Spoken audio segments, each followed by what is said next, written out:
Today, day one, day one. I feel like it's been a minute. Day one. Let's see who steps in here today. The experiment is this. I do not have a single topic in mind. I'm gonna just strictly wait and see what you guys ask me, and the conversation's gonna go where the conversation's gonna go. Typically, I will have a topic in mind if you're new to the channel, or new to the live, I guess. Typically I have a topic and that kind of thing, but then some days, some weekends I don't have a topic and therefore I don't go live because I don't want to force it. So I said I don't want to create a situation where I'm completely dependent on thinking or having something to get off my chest. So maybe sometimes we need to just come and shoot the breeze. I'm on time. And they will, hey, Snapple and Cats, and they will, hey, Snapple and Cats, I love your TikTok.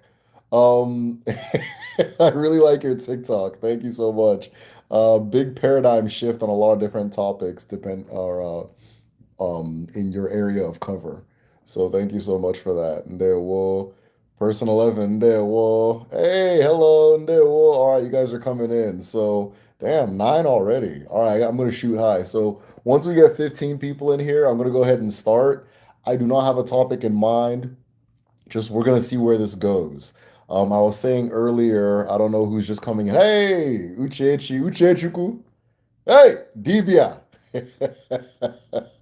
So cool seeing you guys, man. Yeah, I don't have a topic in mind. Typically, if I have something to get off my chest or something I want to express, I'll do a live, and then like it creates a situation where sometimes I don't have anything I want to say specifically. So I want to see what you guys want to talk about, right? And we'll go from there. And there, we'll. That being said, should I even set a number? Okay, we're gonna begin once we hit 15. Ah, we're going. Okay, so we're already getting the questions. I love this. This is cool. All right, maybe we should do this more often. You guys will let me know if this doesn't end in complete disaster. You guys will let me know if you want to keep going this way. And then, well, once we hit 15, we'll go ahead and start. It's going to be an Ask Me Anything. I think I left my UFO. Where do I put that thing? I left my UFO somewhere that I can't reach, so we'll just use Obioma to go.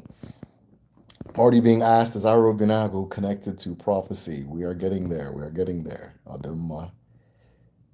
Do Obanje also have an Ezumezu or a Chi? Ah, that's a deep, deep question. Thank you. Okay, cool. That is a deep, deep, deep question. All right. I really appreciate your work, brother. On there. Well, thank you, Aaron. Once we get to 15, I don't even know. Okay, yeah, once we get to 15, then we're going to get this thing started. Aaron says, I really appreciate your work, brother. I believe we're the same age or near it.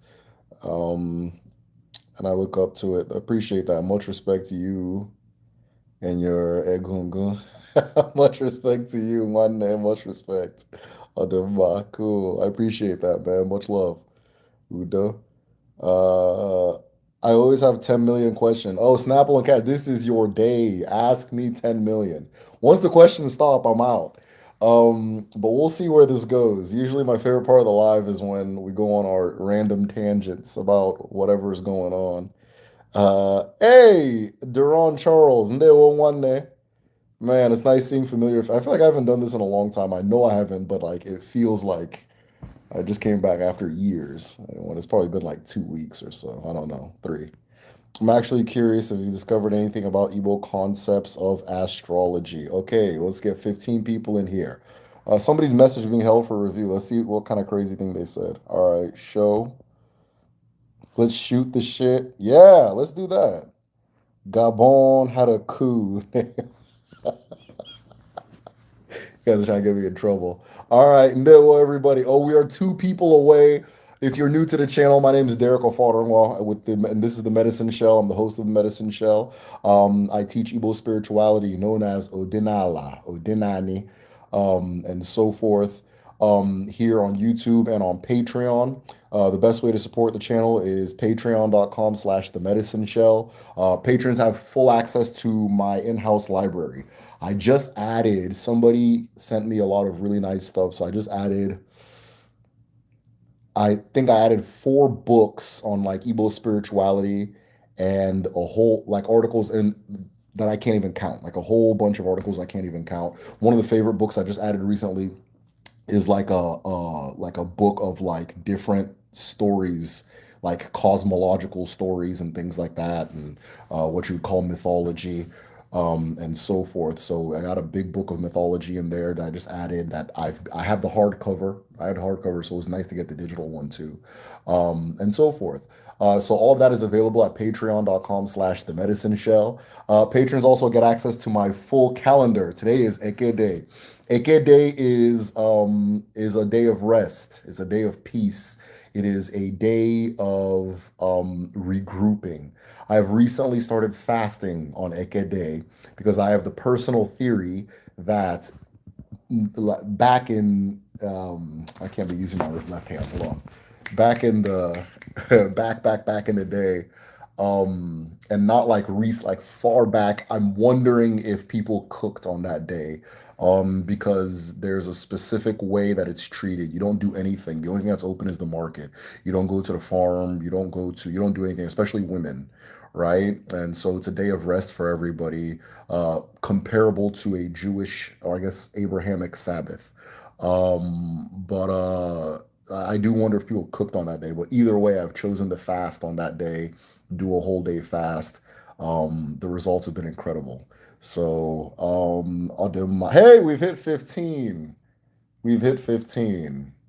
He said we've hit 15. Oh yeah, let us begin. Okay.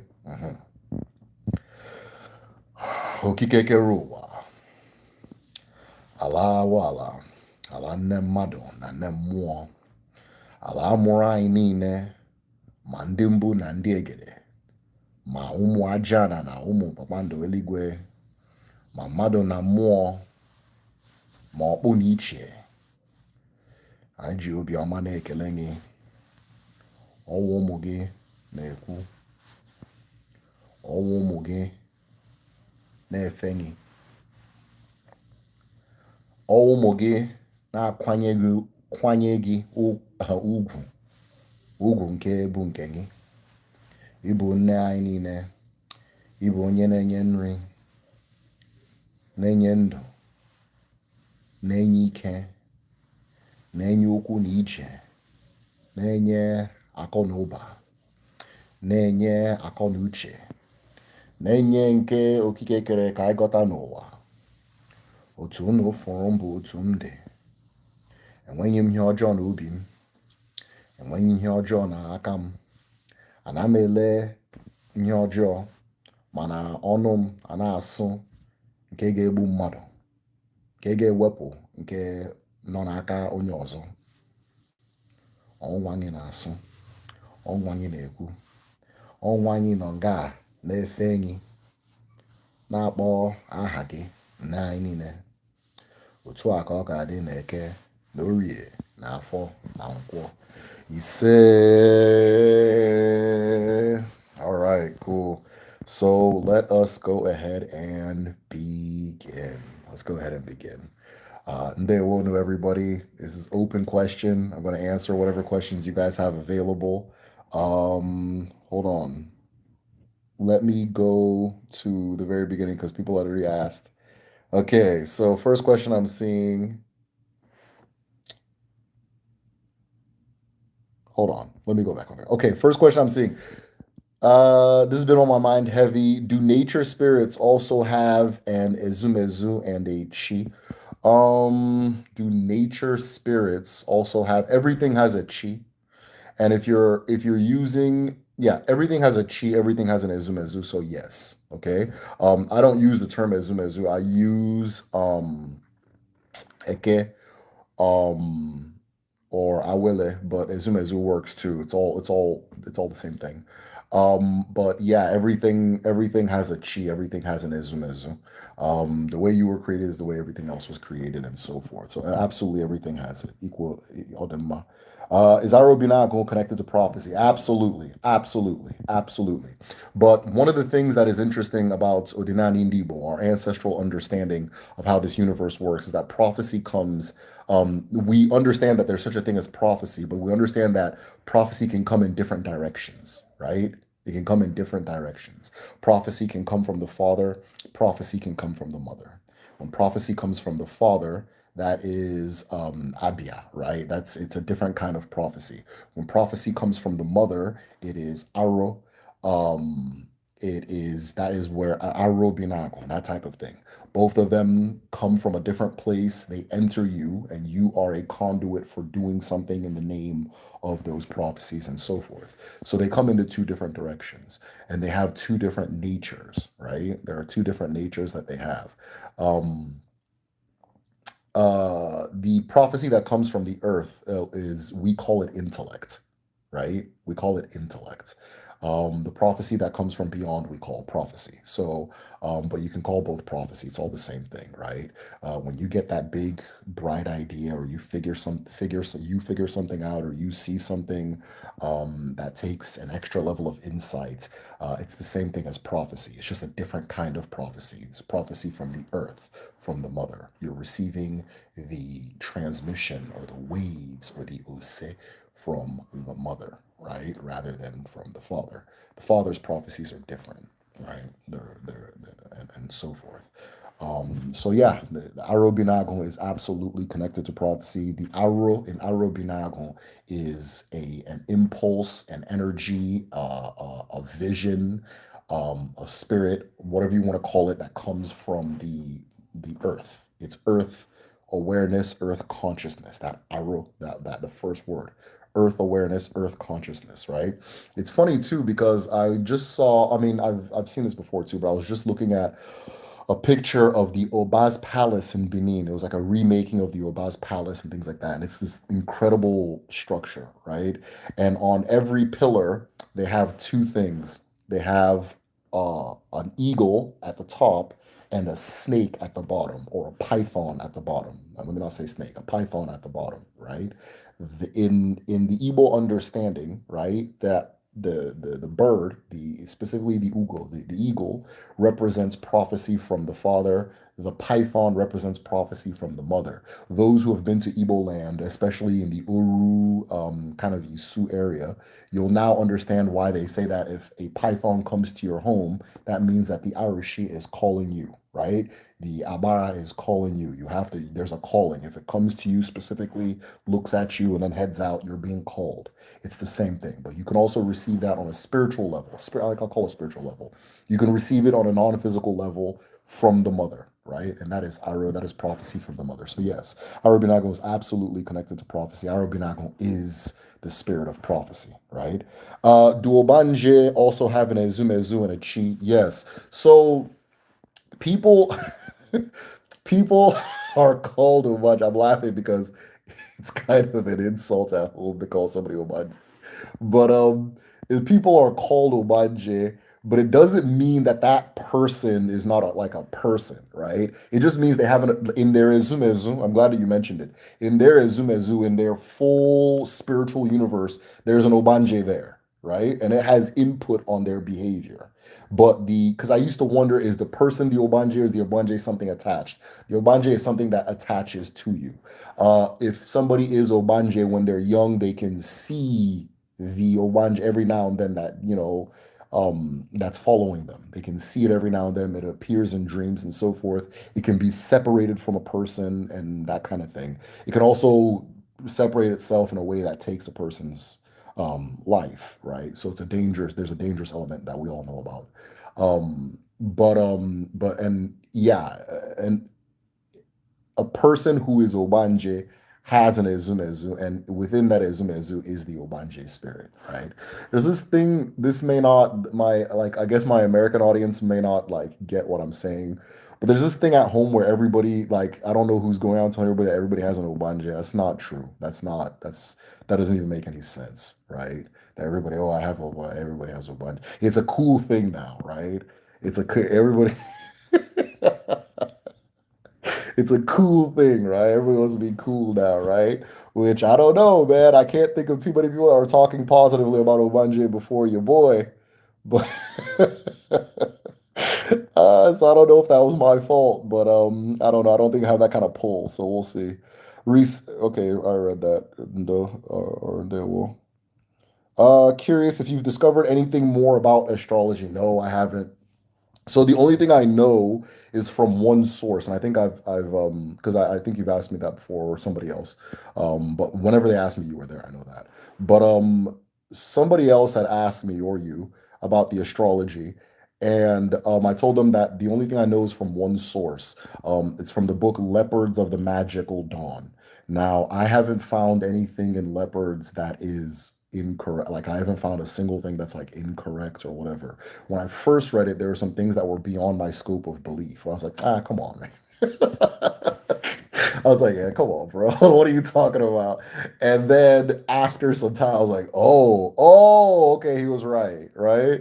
So he does give a description of the of astro like the how the stars and planets align according to the understanding of our ancestors. If you're interested, I have the book in the library in the recommended folder. If you're a patron, message me and I'll send you the link for Leopards of the Magic Dawn. But he describes ancestral astrology in there. I typically want to see it in two places before I start now saying what it is. But that's the only place I've seen a description of astrology. I don't know if our ancestors were as focused on the sky as they were focused on the ground, right? But who knows? I don't know why they wouldn't do both. Let's shoot the shit. Yeah. Oh, Gabon had a coup. What are your opinions? Oh, look, there have been a whole lot of coups in Africa, and the only one that anybody's mad about is Niger. The only one that anybody is mad about is Niger. It is the only one getting pushback. It's like the fourth or fifth that happened, but it's only Niger that they're kicking back. And they specifically said the Russians are involved. The Wagner group is involved. The Russians are. They specifically said that, right? They'll usually air out everybody else except themselves. So the other ones are very suspicious. If Gabon had a coup, okay, whatever. I don't know. I haven't paid enough attention to see what's going on as far as that goes. I'm suspicious as to the fact that only Niger is pissing people off. And there's some things happening with the Niger one that would tell you that, okay, this is different, right? The increasing of the price of the uranium and things like that. And a damn thing changed about Burkina Faso. Nothing has changed about the rest of them, right? And then the Burkina Faso guy is branded like what an American thinks an African leader would be, if that makes sense, right? There's a branding that makes sense to Americans, and therefore it's going to appeal to a lot of people. He's going to be seen as like an appealing guy, right? Handsome. He's all that. The Africans must retake their continent. That's not how our leader. That's not how Tinubu talks, man. So yeah, yeah. So we'll see how that goes. We'll see how that goes. These are just my own. I'm not a geopolitics wizard guru or whatever. But I think Niger is since the one in Niger is a little more sincere than the others. That's my own little theory. But we'll see, man. We'll see. I know the Burkina Faso, the branding is just too American. It's like, oh, come on. And then they had just in case anybody thinks I'm crazy. So there's look up the video. It's a Republican congressman by the last name of Gates. I don't know his first name, but I think his last name is Gaetz. Gaetz, Gates. And he type in Gates Africa, right? Or like Gates questions about Africa. And he's asking someone in the US military why there's a place in Florida where they're training Africans to go do coups, right? What I think, and I think I said this in the last live, and I probably need to chill out, right? Who's Melinda? Anyways, probably need to chill out. Is that what I said last time was that the French and the British can't physically enforce their presence on the African continent, right? They haven't been able to for a while. They're not capable of doing that. They don't have the projection capacity to do that, right? But people have just assumed that they can because they used to be strong like 120 years ago, right?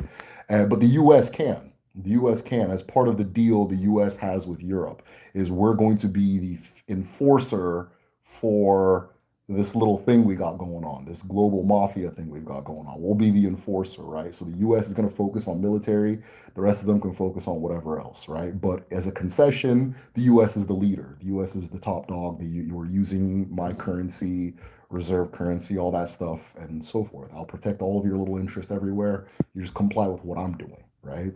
And so I think this is my own theory the US now wants to just, it's going to be more open. Like it's not going to be like France is controlling this place. France can't.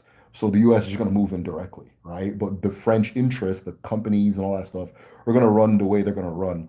And I think they want to be more direct because one, Britain, France, and them, they can't do it anymore. And then two, they're worried about the Chinese, right? The Chinese.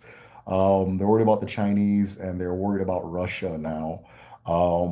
And which I don't, it doesn't mean anything. I'm not worried about China or Russia or anything like that. So whatever. All right. So next topic. What is Okike? Okike is the creator. Okike means that which creates. Okike, the creator, that which creates. So when I begin my breaking of the Oji, I acknowledge that Okike, the creator. It literally means the creator. Creator, that which creates, right? So whatever you believe, if you believe something created all of this, if you think it's the Big Bang, that's the Okike I'm talking about, right?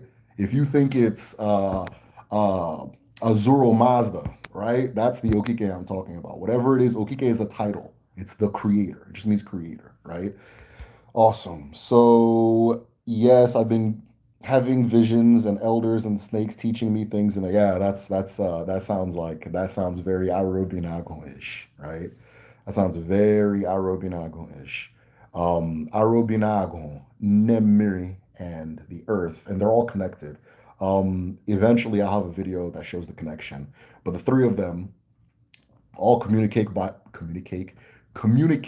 way of the Python. So, what do they call pythons in Igbo again? Oh, you're asking me a hard question. So it's eke. It's eke. Now the reason it's hard is because anybody that wants to show you like that they want to like it's like a joke we do like for people who speak Igbo. If you the way you if you say eke and pronounce it slightly different, you'll say something radically different. So there's eke, eke. All these different ones, they all mean totally different things. So eke, like eke in Java, eke in Java, eke, yeah. Eke, two downs. Eke is Python. Awesome. So that's how you say Python in Igbo is eke, which is now here's my theory. They're all connected because I haven't found one of them that is not tied into that's not if you understand the cosmology, you understand why they're all the same word. But people will argue with me. You understand? I have this thick American accent when I speak Igbo, so I don't sound as credible. But I can understand systems pretty well. So yeah, they're all connected, but it's Eke, just like the Eke market day, just like Eke, Nechuku, all these different things. It's the Python Eke. So I missed some of the live. You probably didn't miss much of the lives. I haven't done them. So originally what I was doing was I would think of a topic, then I'd come live. Then like 3 weeks, 2 weeks went by. I don't know how long it's been, but it's been a while. And I couldn't think of anything. So I was like, let me just talk and see where it goes. So sorry for the political question. I have no reason that's I just have no real life no one in real life who's interested in that. Oh man, I know the feeling. Yeah, yeah, yeah. Okay, I thought you were saying something else. Oh, they probably mean Ndimmiri, not Obanje. Some people call Ndimmiri Obanje. Um, for the sake of not causing confusion, I don't do that. Hey, Ndewo Chief. Chinyere Njokweri one of Every Kingdom. Dalo. Derek, can you speak of Natsu slash Ato? Damn, Jada, where Jada, you've gone deep. Like what? Natsu is like in the pantheon of things related to Komosu, right? It's in the pantheon of Abara related to Komosu. Um yeah, so if you understand Komosu, it's similar. Natsu is at times depicted as having like a cow, like some association with cow stuff, things like that. Um, I'm trying to think of like how it appears in culture. So some one thing you'll see with titled Igbo women is that they'll have the cow tail whip, which is like a Anyways, it's a just type titled Igbo woman staff thing. And so it's the Atsu, right? So Natsu, Komosu. That's what they're depicting, right? So Odemma. Have tons of ridiculous. Have you gotten any further in meditation? Ogechi, you have asked me a good ass question. Dalo, by the way. Yeah, man. Yeah. I've got a lot further in meditation, right? So let me share a technique I just learned. So typically I'll meditate with my eyes closed, but lately I've tried to like for example, okay, so Eke Day, which is today, I've used as a day of fasting, as a day of resting, and a day of meditation, and like just spending time with family and things like that. And so this last time, one of the things I did was I, instead of closing my eyes to meditate, I kept my eyes open, but I kept the room dark. And man, the dream I had, the dream I had that night, it was very, very, very telling. And it was very enlightening. And I woke up all the wiser for it. So yeah, I've gone a lot further in meditation, and so forth. So fasting and meditation, fasting and meditation. All right, which one are we doing? Check that book out, reading it. Wait, what? Oh, I'm gonna have to check that book out. Though my reading has been shoddy. Huh? Yeah, leopards. Yeah, Snapple. If you wanna, leopards of the Magic Dawn. So like I said, it's in the folder. Um, it's dense. It's dense. Like I have to read pages over again and that kind of thing. The author is I consider him like my one of my like my original teacher as far as Ordinati goes, other than like upbringing and things like that. But my original like, okay, you want to learn this? Let's sit down and talk. He's my original teacher for sure. Yeah, it's dense. It's very dense. Dibias, Dibias have a way of like talking that is like like it's dense and it's hard to figure out. And if you don't know what they are, you might even think they're, out there. But if you get past all that dismissal and that kind of thing and really listen, there's a lot there. But it's very dense. It's very dense. That's one of the things that about that book. But it's a good one. Can a female be dibia? Well, okay, so a female dibia they call is and why. Um, because the term dibia it literally means man or master of abia, right? The D is masculine. Yeah, they can use is and why. I've heard people kick back at the term is and why, but is and why is fine. Is and why is like a master woman, similar to Debia, just whatever. Master woman, leader woman, principal woman, queen. Queen is a good translation for it, though like not completely that kind of thing. So an is and why, is and why, is and why. That's a term for a female Debia. Adema. What's the Igbo perspective on magic mushrooms, especially since what's earthly knowledge? I'm not gonna try to say the word. Yeah, so I have my theories, but I haven't had access to researching it. I have had somebody imply something, but I have my theories. But I think that there is an incredibly strong connection between arobinago and mushrooms. And I have a lot of evidence for it, and I'll probably present it when I'm a little bit more ready.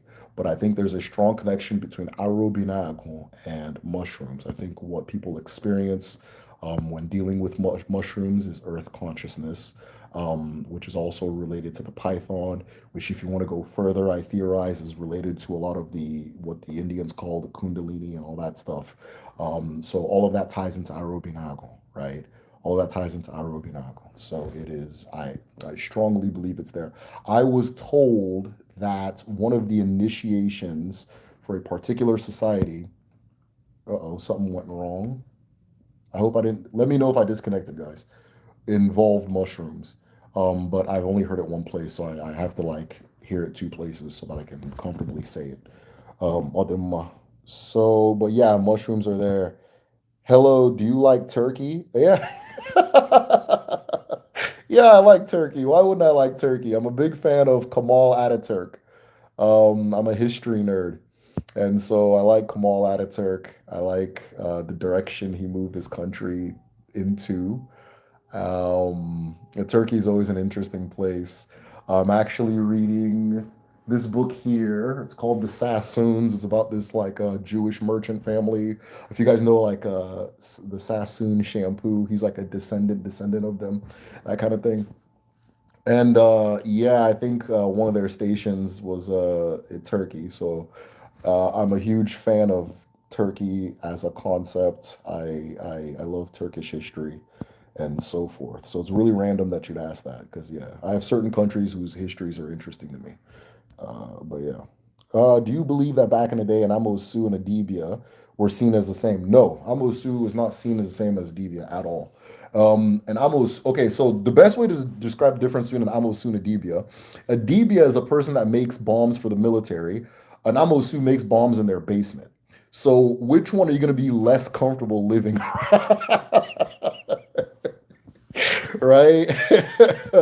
And Amosu is not accountable to the community, is not accountable to the wider group. And Amosu is accountable to their coven or their group, which is doesn't inspire much trust.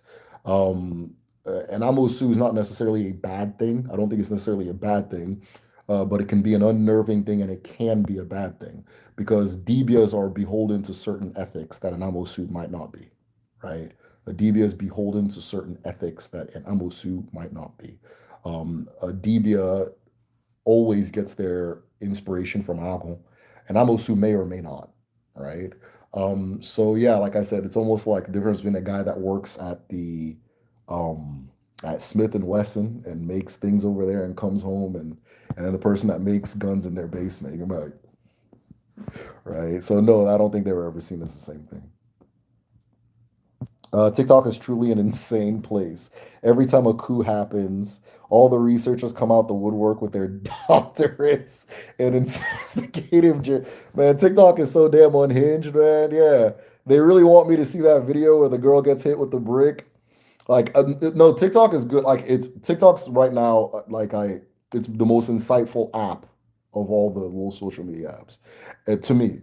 And so I always enjoy it. But every now and then they just decide to start like my algorithm goes out of control. Maybe I watched the wrong video and they're like, oh, you like that? Well, check this out. So it's been all about that brick lately. So and all that uh uh uh. what do you call it? Boys have cooties, girls have cooties. Philosophy and politics that people get into. Thank you, Jade. I'll look into that. Okay, cool. How do you feel about Biafrans using fascism? Yikes. Not the German version, but the Italian version, philosophy, fascism, malagas, to accomplish their goals. When you say fascism, it has such an ugly history that it's hard to just like talk about it without it being like, whoa, what's going on over here? Um, I don't think fascism represents a mature system. And there's never been a situation where fascism exists for more than like two generations without fizzling out and dying. I don't think it's a good idea. I don't think it builds institutions and it doesn't build anything that sustains itself over time. It's exciting, right? If you're it's like oh because it's exciting because you get the sense that things are moving very quickly and for people that want things to move quickly there's an allure, right? But it doesn't last. It's based off of things that are not sustainable, right? It's based off of things that are not sustainable. Um, but there's no society that enters a situation where they're at threat or where they're fighting that doesn't adopt a significant like portion of their like of fascistic thinking, right? There's no group that once the fight starts, everybody's a fascist, right? So there's a use for that kind of thinking, but if it's not turned off, if you don't turn it off on time, it'll destroy whatever's trying to use it, which is very interesting because that's what our ancestors say about Ekwensu, right? So Ekwensu was invoked during times of war. The Abara known as Ekwensu was invoked during times of war. And the idea about a shrine to Equintu is once the war was over, you have to turn it off. That if you leave it on, it's going to destroy the society that invoked it, right? So I think very much a lot of fascism is that. I think that's the vein that it comes from. So, as much as it has this like ugly history, it doesn't like I don't get into like buzzwords and shit. So there, once the fight starts, that's what people channel, right? People don't go into fights thinking like democratically or egalitarianly. I can't even say that word, egalitarianly. Is like that word, or anything like that. Any of the ones that are like easy, like palatable, right? They always become fascistic, right? Anytime the fight starts. So it has a place, but you can't build institutions with it. You can't sustain institutions with it. You can't you can't really ration with it either, right? So uh yeah, those are my thoughts on it. I think I've said enough. What in Odinani astral projection Odinani. Astral projection is known as Ekili. Ekili. Astral projection is a huge part of Odinani, especially well, let me not use specify for one thing. It's a big part of it. And it's something that our dibias and so forth do as a part of their practice in general. Those who are capable of doing, or those who have the gift. Um, Ekili is associated with more the concept of moi, right? So in Odinani, we believe that, so far I say in Odinani, Igbo people believe that, and you can't say that anymore because some of these people believe in, our good Jesus Christ, right? So Igbo people believe that everybody is two things, Mado and Mo, right? So Mado has certain properties, person, Mado's person. Person or like your physical form has certain properties that Mo doesn't have. Mo has properties that the other one doesn't have. But all of them have to be acknowledged for you to be whole, right? All of them are acknowledged for you to be whole. Mo has this particular property of allowing you to move without consideration or without the bounds of space and time. So things like astral projection, astral travel, so on and so forth, are possible in the space of Mo through the process of what is known as ego Mo, right? So yes, astral projection is a part of Odinani. Traditional doctors can also transgress general. Okay, cool. Oh wow, I figured out Rabinagon has been on my mind a lot. He said, another Eke is poem. Eke, okay, no, Eke is not poem. That's Aka. Okay, it's Aka. So AKA, not EK, not EKA. I see where you went there though. But Aka is poem. I don't want to raise my left palm because it's a rude gesture in my culture. Uh Absolutely could be. Can you talk more about Ndimiri? Yes. So there are four streams by which an individual enters and re-enters the world. These are also the four market days. These are also the four states of matter. And I've now realized that these are also the four actions. There are four actions you can take, or four actions you can apply to matter, right? But those are Eke, Uri, Afo, and Nkwo. Eke, Uri, Afo, and Nkwo. And so, okay, so the Igbo have a calendar that's 4 days. Eke, Orie, Afo, Nkwo. So those that are born on Orie Day tend to be Ndimiri. Orie is the element of water. It is the second day of the week in the Igbo calendar. Today is Eke, tomorrow's Orie, right? And so those born on tomorrow are Ndimiri. Those Orie people come into the world through water and leave the world through water and have the nature of water and the spirit of water, and so forth, right? And so those are ndimi. Again, this is more so for people at home. Now everybody's saying that they have ndimi. No, you don't, right? Everybody's trying to say they have ndimi. You don't have ndimi.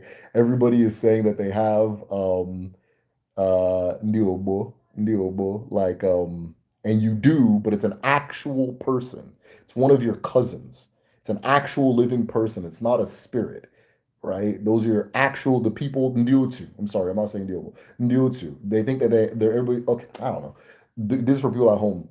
It's one of your cousins. It's not a spirit, right? It's the person you reincarnated into the world with. Figure out who that man or woman is, and then go figure out who else is also reincarnated from that person. That's your ndyutu. It's not a spirit. It's I mean it's a spirit and a person, but it's a person, right? I don't even know how I got there, but yeah. Yeah, Jada says I've been studying. Damn. Do you know binary? Like a binary code? Like I don't know, 1 0? Or like gender or what? I don't know what you mean by that. Uh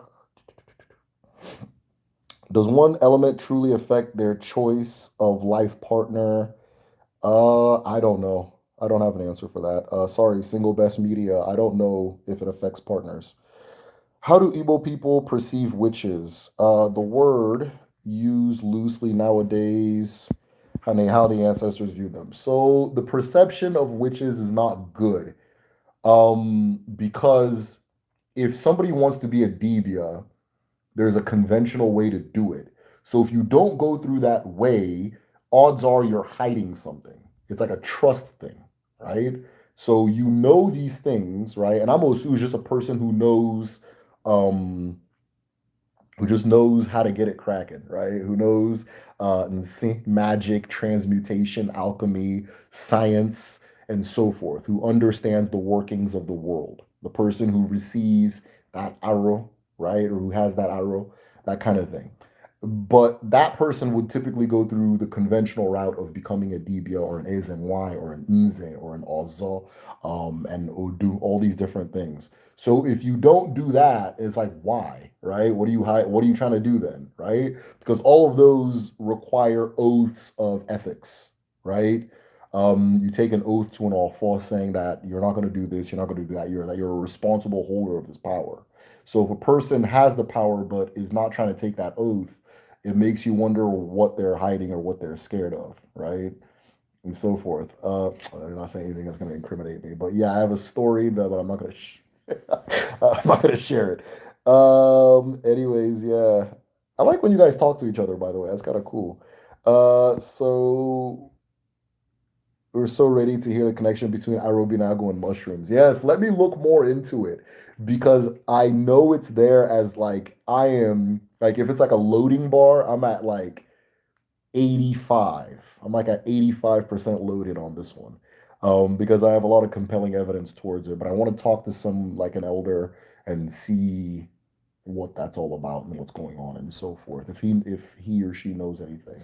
Probably a he. I don't know any she's that are sharing anything. Being that a dibia is diabia, is arobinago dibia called something else? No, an arobinago dibia is still a dibia, right? It's still a dibia. That's a really good question. I know what you mean. But yeah, an arobinago dibia is still just a dibia, to my knowledge. There could be maybe an older term that describes a specific person. I know that an arobinago dibia are the only dibias that do traditionally, not everybody does it, but in Mwembo. They're the only DBS that do Afa, that do the divination, like I'm sorry, Afa Babala, specifically the divination with the ropes. Those were the ones that did it, the Arobinagon DBS, right? Um, but right? I think their original name of an Arobinagon DBA was Usu. I think that's the original name, right? But it's a very controversial statement, and I would need more evidence before I start speaking. But I know what I'm saying. I know exactly why I'm saying what I'm saying. I think the original Arubina Gondibia was the Osu. And I think that Uchechi, you actually caught something that I had thought about a while ago. That I'm wondering because so when I was doing my Arubinagon research, based on everything I was described, it's like, okay, this person has who's receiving direct feeds from the earth. But that's Osu, right? This is the same thing as Osu, that kind of thing. So yeah, I think that the original Arobinacondibias were probably referred to as Osu. Um, and I have a thing. Okay, it's a little controversial. I'm not ready for it right now because I'm not trying to argue with these MFers, but but that term Aro is very interesting, right? It's very interesting, and it's tied to Osu, so. Yeah. Uh, I would be less comfortable living around the military. I don't know if that example's for me. Yeah. Okay. That's true. Okay, would you rather live next to like a veteran or like okay, let me not use that example. I think yeah, okay. The example is not good because we live in America, right? The example, you're right. Snapple and cats, I concede. That's not a good example. Go, but maybe you kind of know where I'm going at, right? That kind of thing. But I don't want to live next to somebody who just makes bombs in their basement. I don't know what they're making it for. You know, that story doesn't end too well in these parts. So, where does the Jewish narrative for Igbo people come from? Oh man, it comes from all kinds of places. I'm actually thinking that should be the next documentary I do. But it comes from all kinds of places. Ah, I don't have like a clear answer, but the best answer I can give is, and I can't remember what the phrase was, but there was is a phrase, it's like biblical literalism, right? Where you think, and Mommy needs a charger. mommy needs a charger. Okay, let me see how where my phone is at. Okay. All right, chill. Daddy. Okay, yeah, I'm live. Oh yeah, come take. Thanks. Uh-huh. Bachuzo. Here you go. Namdi. Yeah. Bachuzo, become. Oh. So yeah, the what was I talking about? ADHD is an MFer, man. What was I talking about? I don't know. Okay, all right, it'll come back. I remember a short you made mentioning that Amadioha is also the Abara of love. Yeah. What kind of love does he govern? Romantic, platonic, so on and so forth. Oh, that's a good question. So it's interesting too, because I wanted to include that detail. That Amadioha is the Abara of love. Which is not how people think of Amadioha. Use Amadioha to curse people, like Amadioha strike you, that kind of thing. But there's a particular nature by which the way Amadioha acts is that the reason Amadioha is appealed to because Amadioha is merciful, right? Amadioha is merciful and discerning.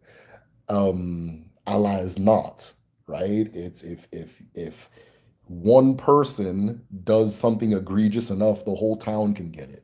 That kind of thing, right? Think of the nature of like an earthquake or a hurricane and that kind of thing in comparison to a person being struck by lightning, right? It's discerning on one specific person, right? One of Amadioha's names is also Udo, which is peace, right? Udo, peace. Udo, peace. Um, I don't know that, like, how do I put this? I don't think love comes from Amadioha, but I think in nature, love also manifests as Amadioha, and therefore the nature of Amadioha is loving, right? So there's a protective element to Amadioha, there is a discerning element, there is I think it's more of like a fatherly familial love. I don't know about romantic. I don't think it's like a romantic love. It's more like a well, no, because there's also the love of the earth, which is romantic, right? There's the love of the earth, which is romantic. If Amadioha is the manifestation of Chuku's will, you have to remember Chuku is dealing with a dead wife. His wife died, right? So his will is to bring his wife back based off of what cosmology and stuff says, all the stories says. So that will is love. That will is love. The pushing force behind Chuku's actions is love, right? So I don't know. I haven't really thought about what kind of love it is. But yeah, romantic. I didn't think romantic love would qualify, but as I'm talking, it kind of makes sense that it would be all of them, right? But yeah, Amadioha is that love, right? So watching over the people of the earth, caring for the people of the earth, that kind of thing. When Amadioha manifests in human form, it's a person that is driven by the love they have of the people, their people, so forth, right? And that kind of thing. That's how Amadioha emerges in the world. So yeah. Oh, damn, TikTok is my favorite app. It knows my interest. Yeah, yeah, no, TikTok is very good. It's so weird because like I'll get on TikTok and I'm like, oh, like every scroll is, oh, that's interesting. Oh, that's interesting. And then I get on like YouTube Shorts, uh, damn Twitter. It's just like, man, how much Charleston White can one man say? You hit, I'm not interested 100 times. You're gonna get the same thing over and over and over. You know, if it's not Charleston White, it's Crip Mac. So yeah, I like TikTok because it's like every now and then you get these like people arguing about like something I'm not interested in, but it's very insightful. They got a lot of interesting people on there. I think it's because it's Chinese, but I don't know. I think it's because it's Chinese. I think this country has a vested interest in pissing people off. They think that's how you make money. I think the Chinese believe more in harmony than conflict, and therefore the app is more in harmony with the person, right? The American modus operandi is conflict, right? And it's not bad. One's not better than the other. One's not better than the other, right? But Americans very much believe in side A versus side B is what makes things move, right? We're going to debate these ideas out. These two are going to fight. Um, it's college football's back, right? Rivalry, that kind of thing is how it's just how we get our kicks in this country. It's how we think. It's how we organize our politics.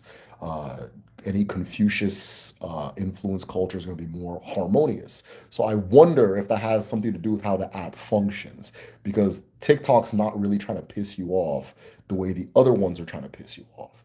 But the other ones know if they piss you off, you're going to comment, and then somebody's going to argue with you because you pissed them off, and then that's like four things of engagement, right? That kind of thing. I don't try to argue too much on here because I'm Chinese with it. I have a more. I would like this to be more harmonious. But if somebody wants to argue, I'm ready for them. That kind of thing. Is it possible to be initiated in the spirit world or from a previous life? Yeah. So if like let's say initiated as like a dibia, you could be initiated in a previous life, but in this life you'd have to be initiated again, and that kind of thing. But if you're initiated in a previous life, you still have the anointing, as Christians say, right? I'm pretty sure poem is like okay, yeah. Somebody said that. I'm like, I know you guys have said way more than this. I'm way behind. Uh, Thoughts on Namdi Kanu restoring Biafra? Um, I have a lot of thoughts on that. But I don't think they're doing a bad job. I think they're doing a good job. I think they're doing great. I think if I think Kanu's a really remarkable person, and I think he's done with a podcast though. Just it's just a podcast. It's a live stream, really. What he's been able to do with a live stream has been mind blowing, um, and so forth. But yeah, anytime there's like some type of movement, just know that only 10% of what you went in for is what you're gonna receive. Your own, like let's say you have 10 demands, you're gonna get one, right? So I don't really get caught up on what I agree with. Don't just I know that most of what's going to come out of it I'm not going to like, and that's fine. That's just the nature of things. Because you can have the things you like, and then it gets panned into the world, and everybody chimes in. If you get 10%, you're lucky, right? But I think he's done a great job, a remarkable job. He's been very courageous. Um, they've been very organized in the way they do things. I mean, they've had some things where I'm like, yo, bro, chill, but they've had some things where they could be a little more careful, but I haven't done what they've done, so I can't advise them, that kind of thing. So yeah, I'll do my yeah, no, Kano's doing well. Free Nambi Kano. Hope he gets out. So I was born on Eke Day. Does that mean no? Okay, so Eke Day, born on Eke Day. Does that mean I came through the earth? No. Eke is light. Is light. So like the sun, things like that. Yeah. So Eke is light. Eke is light. Afo, the third day is the earth. Day three is earth. Afo, earth. Can I have a shout out? Hey, shout out to Finn and Cav. You know? Shout out to Finn and Cav.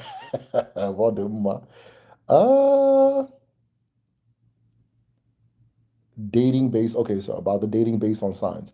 I've noticed in Quas and Orias like being together and around each other. Yeah, it's the fluid nature thing. It's the fluid nature thing. Yeah, yeah, 100%. That makes sense. I haven't seen it, but it makes sense. What happens if you stumble upon knowledge without taking the oath?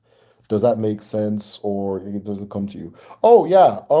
If you don't have to like, okay, so you don't have okay, so if you there's an ilu that says if you give the uninitiated medicine, they'll turn it into poison, right? So anybody can have their interpretation of what that is. But the oath is more so acknowledging the responsibility of the power you have received, right? So you can do the formal community oath if you're at home, do that. If you don't have access to that, I guess and I'm making no excuses for people who like have like can go back to their village and there's a house there and shit. You have no excuse. But if you don't have that level of like 1-2 generation connection, as long as you're acknowledging the responsibility to have that thing and acknowledging that it doesn't belong to you, it is for the service of the world. And this doesn't just go to uh like alchemy, magic, and seeing all those different things. It's any ability that you have, right? So I'm good at speaking, right? I'm a good speaker. It's something I've known since I was young.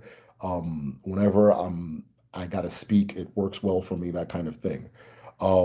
And but then I have to also acknowledge that it's not me, that doesn't belong to me. It's not for me, right? So it's not really for me to use to serve myself. I have to use it to take care of and serve those who don't have that ability. Speak for those who can't speak for themselves, for example.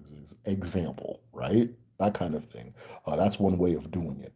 So that's the oath, right? That I've in my own. I acknowledge you. I have a gift that is like my cup as far as speaking is more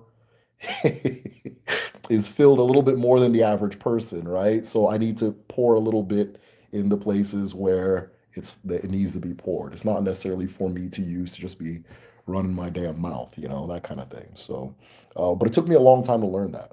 It took me a long time to learn that. I remember growing up, whenever there was an argument, if I start arguing, everybody would hone in on me like, yo, chill out. And I wasn't being more whatever. It's just like I have a loud, big voice. So I can't just be using this loud, big voice and insulting people or talking crazy, right? Now, have I perfected the art of not insulting people or talking crazy? No. But it sounds insane for me to be good at speaking and then using that speaking to like hurt people and damage things and be ridiculous, right? And so I try to be more measured with my words. Again, I haven't perfected the formula. I just got in an argument with my youngest brother maybe 2 weeks ago. That kind of went left, that kind of thing. Um, but in acknowledging that, I know that it's right to turn back and apologize and so on and so forth. But I used to get pissed off that people would just point out that like whenever there's something and then I did chime in, they'd always like, hey, chill out, that kind of. But I get it. My voice is huge. Fills the room, that kind of thing. So I'm not supposed to be using it to attack people. So unless they deserve it. Uh, how do Igbo go about removing curses? You'd have to ask a dibia. I don't know. I do. I know pieces of how that's done. I know pieces of how that's done. There's something. I've. All right, fuck it. I'm just gonna say it. I know partly how that's done, and I know that at home, one of the ways that somebody will send Uchu, a curse at another person, in order to do that, they'd also have to bury something in the earth, right? They would bury or hide a particular thing. And one of the things that Amadioha is used for is exposing those things that are buried, the anchor for those curses and so forth. But I know one of the things that also turns them off, and this is why I started laughing, is menstrual blood. So that doesn't mean go start smearing menstrual blood everywhere because the guy on YouTube told you to or whatever. But it's just one of the things they do to turn those things off. But there's a wide like there's a wide list of ways to remove curses, right? That one's more so for somebody like concocts something and sends something to you, and it's like one of the things that turns it off is whatever. So I started laughing because I was like, okay, it's gonna go crazy if somebody goes, oh, okay, let me try that. But yeah, I'll do my. But there's a lot of ways to do it. I'm not an expert. That's like dibia work. I don't know dibia work, right? I'll do my. Ah, there's something, and the menstrual. That's not for everything. It's not. That's just like basic. That's like basic. A guy that's not a dibia even knows that. That's just like basic Tylenol stuff. It's not like there are other ways to do it. That's just one of 100. You understand? But that's the one that I am aware of. Right? Is there something similar to Iyami, Aje, the Nanindi, like ancient mothers who are also feared in the spiritual? Yeah, Ndi Okbu, Ndi Okbu, OKPU, Ndi Okbu, big time. Yeah, big time. And then also Ndinyem, Ndi Okbu na Ndinyem, mm-hmm. Ndi Okbu na Ndinyem. The very, very, yeah. So yeah, that was the answer to that. Ndiabo, same thing. So okay, let me say this. So typically I'll say ancestor as ndiche, but the proper is ndiabo nandiche, right? Ndiabo nandiche. You'll notice with everything with Igbo, there's two. Everything is two. Ndiabo nandiche, ndimbu nandiegede, umuajana, umupokwando iligo madu na muo chineke, right? That kind of thing. And so forth. So Ndi Okpu na Ndiche is a full term, but just to be quick, you just say Ndiche. So who is Abala? Abala. If somebody refers to Abala specifically, they're talking about the more, like so. There's Madu and more. So they're talking about the more of the sun, right? But Abala is everything has an Abala, right? So everything has a core, the model, and then everybody has this aura, the more around it. That aura, when it belongs to things that are greater than humanity, things that came before humanity, such as the sun, the earth, and so forth, it is known as Abala. In my dialect, we say Abara, right? It's the same thing as Abara. So Abala, Abara, it's the same word. But when people say Abala like as a specific thing, they're talking about the Abala, the more, the spirit of the sun, the spirit of the sun, right? Abala is also Uche, Abia, all these different things, right? Uche, Abia, Ose. It's that thing that the sun lets out. Now we understand that it gives more than light, right? It also gives consciousness, wisdom, awareness, life, all these different things. And all of that is what Abala gives. But the earth has an Abala. It's Igwe, which is the sky, right? I have been, oh, it sounds crazy saying, but I have a more, right? I have an Abara. I have a more, which is me as spirit, my aura, my spirit, right? That kind of thing. So that's Abala. I hope that makes sense. Do you have a favorite African author? Chimamanda Adichie. I can answer that one quick. Chimamanda Adichie and um, Christopher Okibo. Though Christopher Okibo is a poet, so I don't know if that counts as an author. But Christopher Okibo and Chimamanda Adichie are my two favorites by far. I think Chimamanda is the best prose writer I've personally ever read.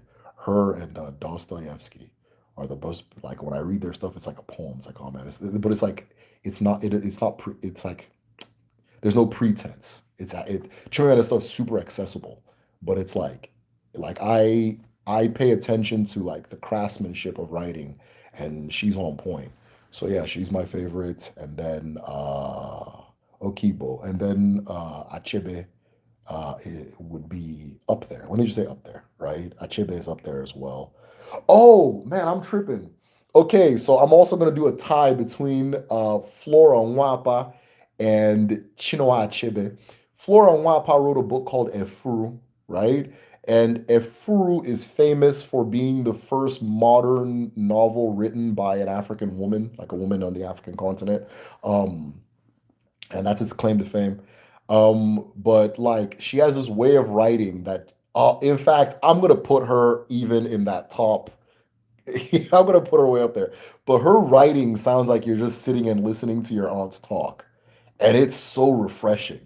Like it's so nice, and it lets you know that like I don't know how to explain it, but I feel like a lot of authors like overeducation is not a good thing, right? And I'm not saying that she wasn't educated, but people try to prove so much in their writing that you see how much more effective it is when it just comes out as speech, right? Because it literally feels like I'm reading like or I'm not like I'm just listening to two people talk, like my aunts talk about what's going on, that kind of thing, and so forth. So it's Flora and Wapa.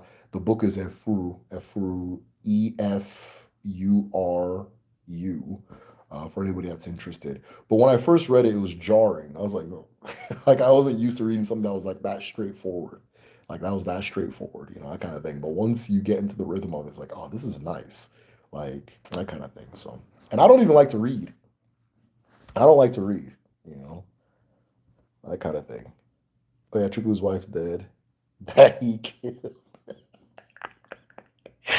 Oh man. I hate that version of the myth person. LOL. Yeah, yeah, that version he tears her up. I don't like I don't actually I don't I don't actually have a TikTok. I have Instagram and all the crazy shit that happens on TikTok. That's what, yeah, that too. Okay. Adema. So knowledge of good and evil is okay, cool. You got it. Cool. K is light, awesome. Yep. Sounds like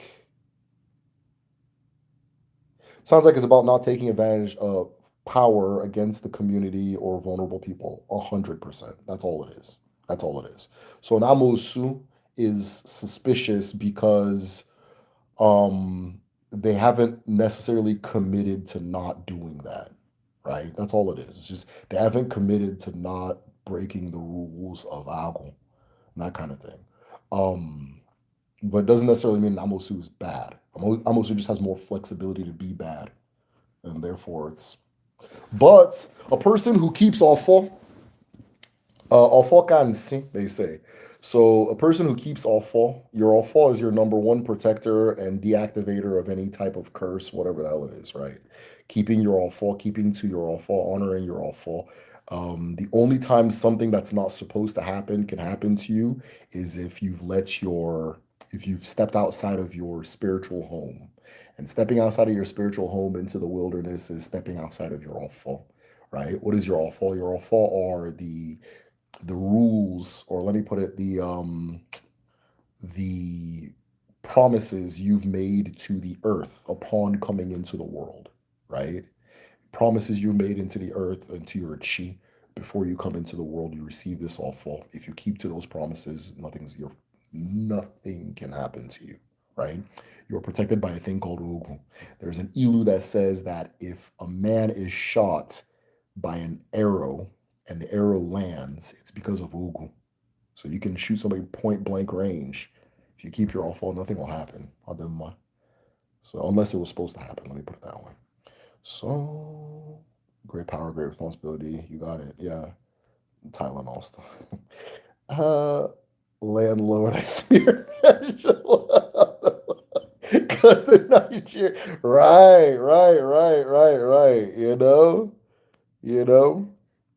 You know, yeah. Bro, I did find it shows that my reincarnation is my great grandfather from my mother's side, who is a big dibia. He said he used to have waist pain, and I do too. Yeah. Does that mean I'm automatically a dibia? Yes, it does. Yes, it does. If you reincarnated from a dibia, you're a dibia. So congratulations. Of course, you'd still, it would be proper to get your initiation and everything like that, but initiation or not, debias are born. You're born a debia, so you're already a debia. You understand? So it's just a matter of how you want to do your own. If you want to do it the right way, or if you want to do it the other way, that kind of thing. But yes, if you were a dibia in the previous life, you're a dibia in this life as well. It's the same thing that makes a person, because okay, so everybody has the four elements that make them. There's their chi, their eke, their agua, and their mo, right? So this one, the third one, your agua, is your reincarnating spirit. When they say you were that person in a past life, that means that person's algon, which they share with the person before them, when they passed, it came back as you. The algon always comes back and comes back and comes back to fulfill the same purpose, to actualize the same reality, right? And so you share an algon with that person, right? The algon is also the part that says, I'm a dibia. That's the part that says, okay, you're a dibia. So if it told him you're a dibia, it's going to tell you you're a dibia, period. So ademma. So yeah. And then you're going to have things in common, waist pain, things like that, right? I always tell the story of my son, how he's reincarnated from my grandfather. My son actually just started school. And for us, him going to school is a spiritual thing. It's not even like okay, you gotta go to school and get grades. It's like very, very, very important because my grandfather, I actually talked about him in my High Life Explained video. The main thing he wanted in the world was to be educated, and his opportunity to be educated was cut short because his father died when he was like 8 or 7. And so he would self educate. He would read what he could at the time, which were newspapers, um, every single day, till he understood everything that was going on in the world, so on and so forth. Even with like dementia, he was still explaining the relationship between like China and Taiwan to my uncles. And my uncles then started the joke won't make sense, but the model kept using Taiwan to imply good health, right? That okay, Papa, you have to eat so you can be strong like Taiwan. And my grandpa thought that was really funny, and so I say that to my son every now and then too, but he doesn't know why I say it. But so he comes back as my son. My son is very like intellectually curious. Same thing. Started reading very early. Like he just immediately starts learning how to read. Got into like the Russian alphabet for a while. Got into the Hebrew alphabet for a while, just into letters and learning that kind of thing.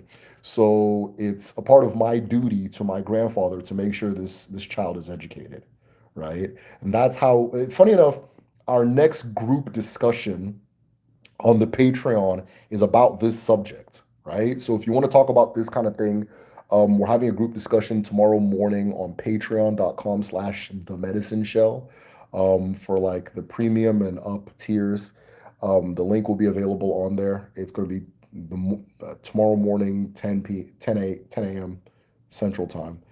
And we're going to be talking about that like fulfilling things for the like reincarnation and fulfillment. I haven't thought of like a fancy way to like a to word it like a title, but it's basically one of the practices we have at home is that when a person passes away, if there was something that they weren't able to fulfill or something that they lacked in the previous life, we try to make sure they have it in the next life, right? So we suspect, I want to personally go and check, but we suspect that my daughter is my aunt because my aunt passed away right before she was born.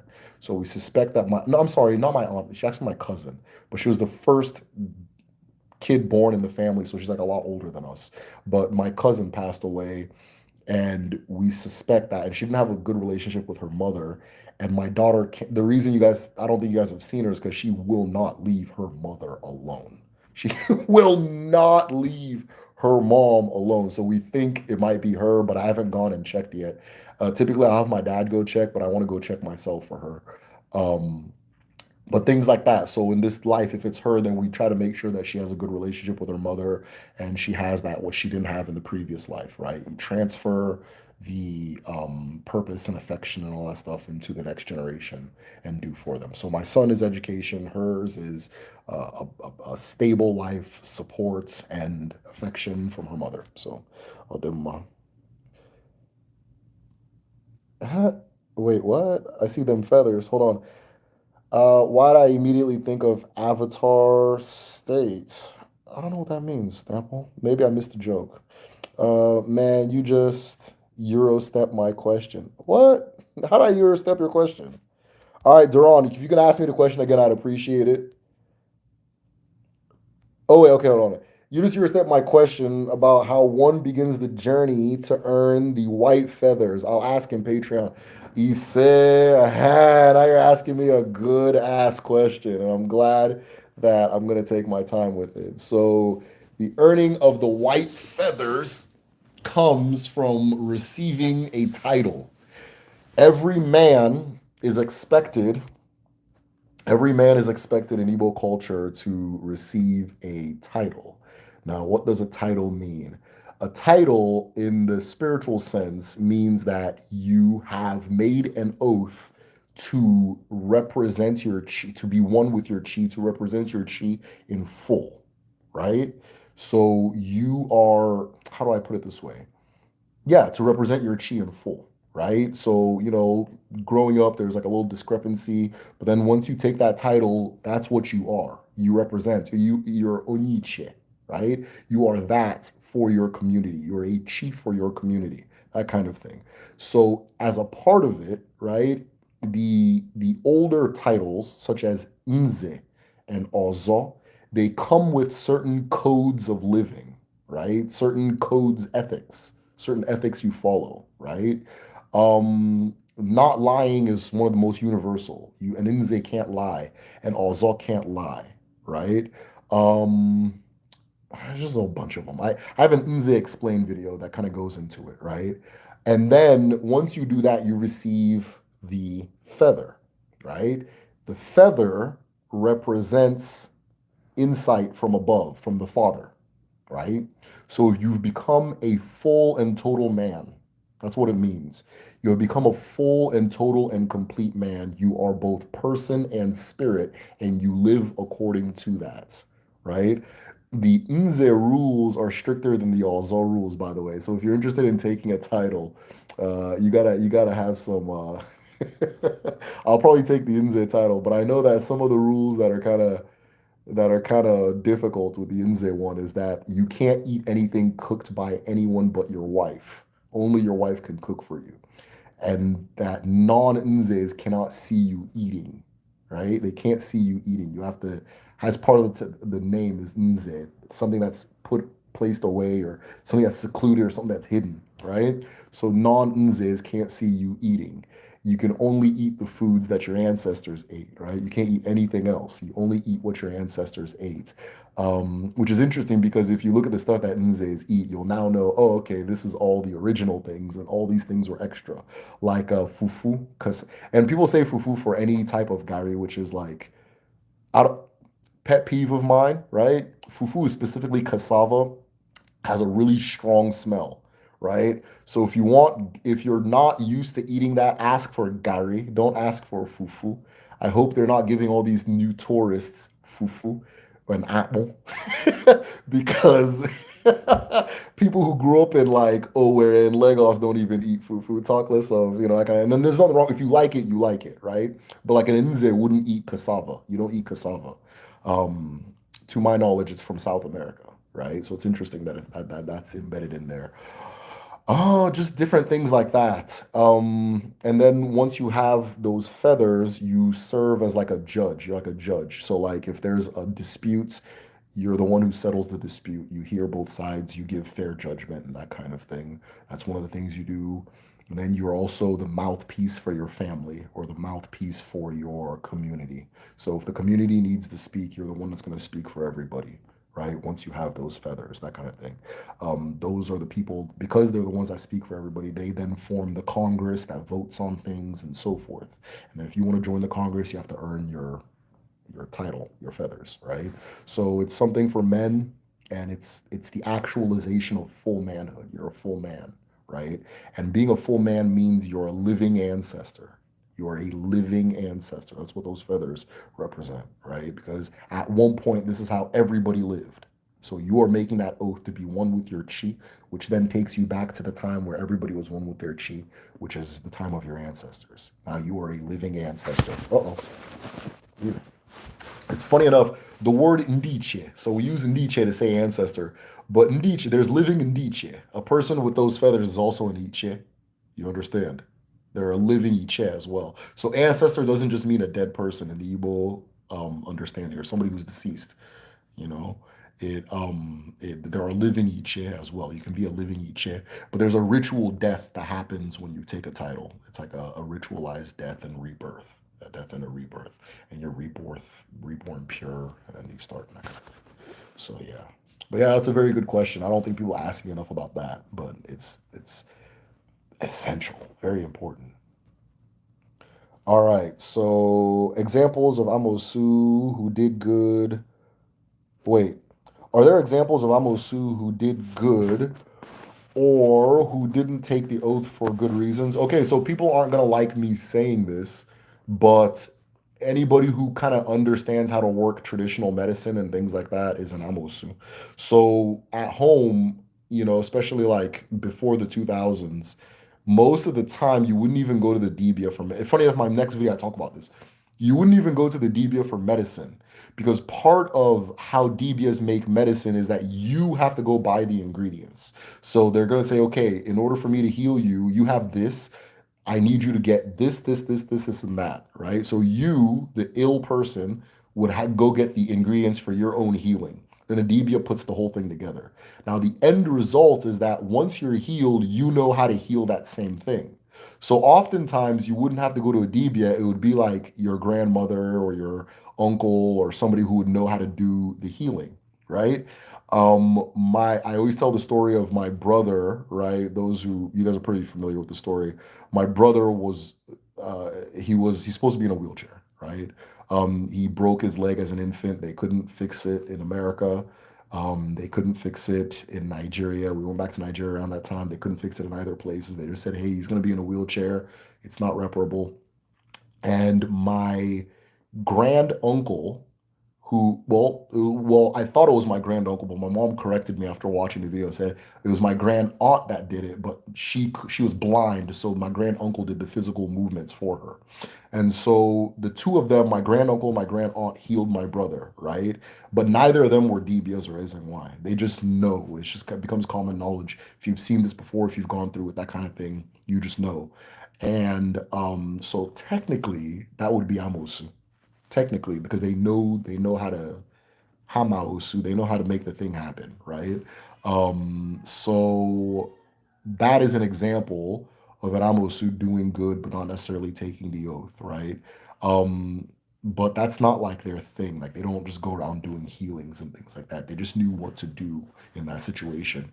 Maybe they've seen it before, that kind of thing. So I'll give them a, it's just like, okay, it's just like if like one of your relatives gets sick and you're like, oh, when I had that, you just lemon and cinnamon and that kind of thing and drink it. Doesn't necessarily mean you're a doctor. Doesn't necessarily, I mean, I guess kind of makes you a healer or whatever, but you're an amosu at that point, right? And you know how to heal and so forth. So it's technically, in fact, at one point that would have been witchcraft. You're doing witchcraft, that kind of thing. So witchcraft. So, should I read the book? Oh, you should read the book Black Leopard, Red Wolf. Yeah, I've heard about it. The author is Jamaican, but he attempted to write a story that captures African storytelling. I'd love to get your opinion on it. Yeah, no, I've heard about it. Yeah, I've heard about it. There was a time that I'm writing a book, by the way. When I finished it and I'm editing, so when I'm closer to the end of editing, I'll talk more about it. But because I don't read novels, like I never read novels. I don't know. I don't know. And so, but I wanted to write one. So I was like, okay, I have to understand this craft before I start stepping into it, you know, because my strongest relationship with storytelling is like movies and visual and that kind of thing. And so I was looking at different books and like different reviews for books and how people perceive different books. And that was one of the ones I really paid attention to because we're it's close to the world I'm describing in my own and the one I'm writing. So yeah, I'm aware of the book. I'm aware of the author. I've watched interviews with him, things like that. So yeah, if I get a chance to read it, I'll try to read it. Your son sounds hyperlexic like me. Yeah, he's definitely. Yeah, he's definitely hyperlexic. We We joined like a group for hyperlexic parents, like parents with hyperlexic kids. And it's so funny how all of the kids have the exact same interests and behaviors at the exact same times. It'll be like, okay, he's 1.5, Mario. He's gonna randomly like that thing on YouTube where the cars jump in the air and they crash. And then he's gonna be into random alphabets, the Russian alphabet, the Hebrew alphabet, the Vietnamese alphabet. He was into all of that at one point. And then so then just have these very similar behaviors. So the thing now, he's the only thing he has in common now with, like, I guess with the group is that they don't apply physical force. I don't know, Snapple and Cats, I don't know if you're the same, but they don't apply their full strength. They don't apply their full strength for some reason. So he'll go up to a doorknob and not turn it all the way. I'm like, I mean, turn the thing all the way. And then I realized I was like that when I was little too. In fact, I remember it was around college that I finally learned how to like use my physical, like, I don't know how to explain how to like exert myself physically. And I became like randomly very athletic. And that kind of thing. But prior, I wasn't I couldn't, I wasn't coordinated enough to dribble the ball and play basketball and that kind of thing. And like around college, senior year, all of a sudden it clicked how to do it. And so I'm seeing that with my son, and I'm helping him with things that I had to realize later on. And so far, so good. Like one of the things I always struggled with when I was little was like if you threw a ball at me, like I didn't trust my fingers enough to catch it. And so I would catch it, but I'd be like, my heart would be racing, you know? But I had to play it cool, you know? So what I did with my son is I laid his hand out, I took the ball and I kept slamming onto his hand to show him that it doesn't hurt, right? And then after that, he's been really good at throwing the ball and that kind of thing. But I wish I had known that when I was younger, because I was always paranoid about like my fingers for some reason. I didn't trust my fingers all the way. But anyways, yeah. So Snapple and Cats, I don't know if you can relate, but that was something I noticed that maybe I was like that when I was little too, because a lot of these things I'm like, oh, okay, you know. But yeah, definitely hyperlexic. And he's there's a group of like there's like I said a group on Facebook with different parents that have hyperlexic, and it's just like we're all raising the same kid, all raised. Even his best friend is very similar as well. It's like a year older than him, and it's just the same thing. It's just very similar, like very like my son will do these little specific random things, and then you go on there and somebody's like, "Hey, does your son?" I'm trying to think of one. Does your son like fan made number blocks? And it was like, yeah, yeah, yeah, yeah, yeah, yeah, yeah. It's like, okay, yeah, he's hyperlexic, but he's not like there's like a hyperlexic on the spectrum. I don't think he's like. I mean, I don't know, but I don't think he's like. I don't think that's autism because like he doesn't show any other of the things. Maybe he does, maybe he does. I don't know, but other than the things that I was doing as a little kid, that's really all we're seeing. I wasn't reading that early though, but I didn't really have any books around me. I was just in the village. I was just in the village being a tout. Have you ever had spirits speak to you, communicate you in any form or fashion? Dreams, not like I've never had like a waking mm, experience with a spirit, but I've had dreams that I'm aware of. But I've had definitely dreams, absolutely dreams, right? I navigate my dreams. One of the things Odinani helped me do is like I navigate my dreams very deliberately now, very deliberately now. The last dream I had, I'm not supposed to share, right? And I know that I'm not supposed to share because when the thought of sharing it came up in my head in the dream, the person I was speaking to closed my mouth. I was like, okay, all right, no problem. So I'm gonna share that. But yeah, I can navigate very deliberately now. I know what I'm experiencing when I'm in a dream, that kind of thing. It's very fascinating. So yeah. But no, I haven't had like a waking. Like I haven't like had like goddamn Jesus show up or some shit like that. Derek, you skipped my question. Hey, I can't catch everybody's question, right? I can't catch everybody's question, right? So I get that I'm gonna skip. So you just have to just accept some questions will be skipped. Ask it again. You understand? So that I can catch it. Because what I'm going to do is talk, and then there's been a bunch of questions since I've been talking, so I'll start scrolling. And if something catches my eye, I'll stop. But I'm not going to catch everybody's question. It's not really possible. So, but yeah, so you skip my question about speaking to your past life. That's what Snap-on Cast is referring to. And okay, all right. So skip my question about speaking to your past life. Like, can you speak to your past life self? In Igbo culture, in Omenala, okay, so this is probably not your question, but you actually avoid your past life self in life, right? So you don't go to the grave of your past life self. You don't look at pictures or any engravings of the person. You don't like if your actual Ndiotu, not this stuff that people are just on the internet talking nonsense. Those of you like if let's say like for example now, the man I was reincarnated from, he returned into the world as my cousin Emeka, and another one of my cousins. But Emeka is the only one I know for sure. And if Emeka passes away, I can't go to his funeral. If I pass away, Emeka can't come to my funeral, and that kind of thing. Um, and just different things like that, right? There's different things, but you're not supposed to avoid the person. You actually have a strong draw to the person, right? You and the person just like meet, and it's just like you're locked in. Like that's how me and Emeka were. We're always locked in. We're always working on these different projects and things like that. I think I've told stories about like when we were back home, we used to do this thing called WHM. WHM is like it's around this time of the year, kids make their own masquerade, right? Kids make their own masquerade, and then it goes around the community and gets money. Me and Emeka used to have a WHM, and we were just very like in sync with each other. We had like a grasshopper fighting league. We were like on some Mike Vick shit, man. It was crazy. We used to make sand castles together, like sand houses together, not castles.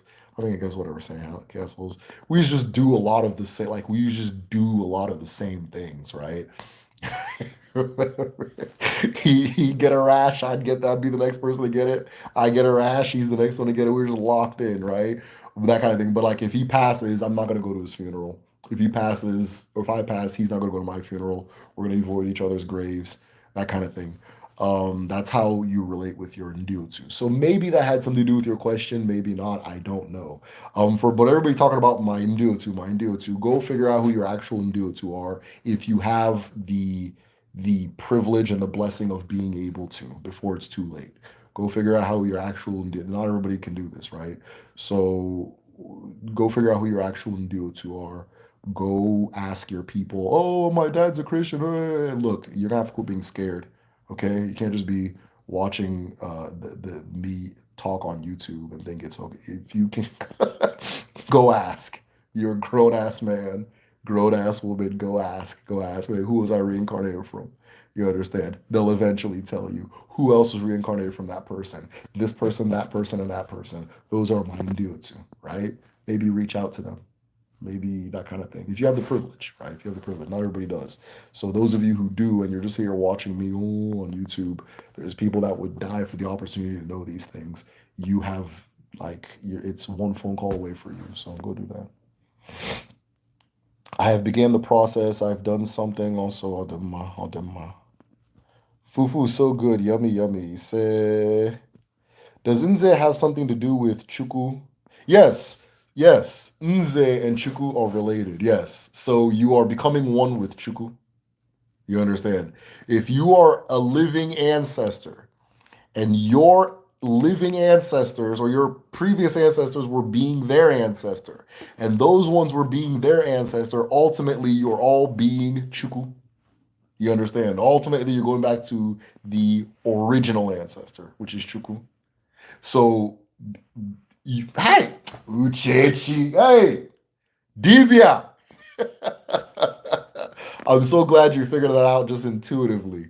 So in Nze, the things that Nze is doing is similar to Chuku, and Nze enters his Obi backwards.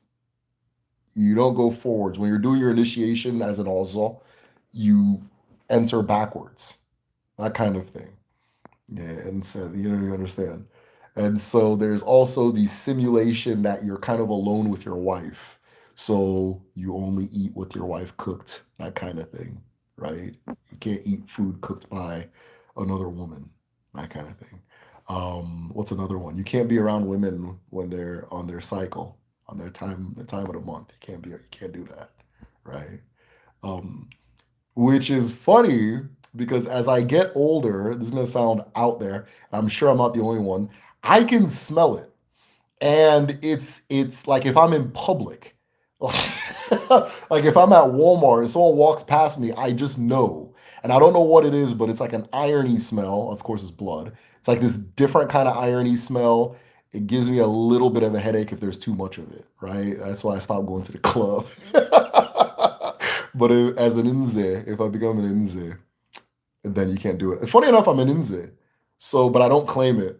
And the reason I don't claim it is because I'm an Inze Obere. So my grandfather did something so that everybody from his lineage is an Inze Obere, which is the first step of being an Inze, right? This is the first step.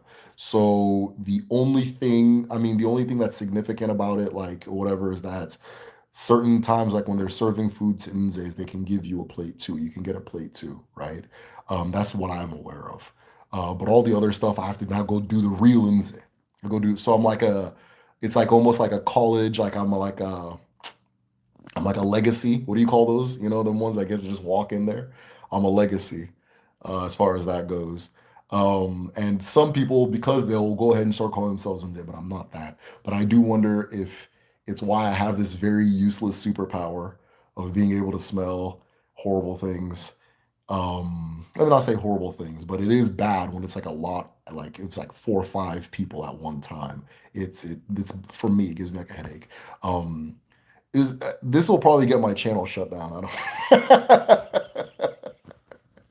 But yeah, I don't know if somebody I typed it on Reddit and other people have that same thing. I don't know what it is, but yeah. It's weird feeling like you were born in the wrong family. Is it weird feeling like you were born in the wrong family, like your family that you feel no connection with? That's deep. I mean, I wouldn't call anything weird. You are who you are.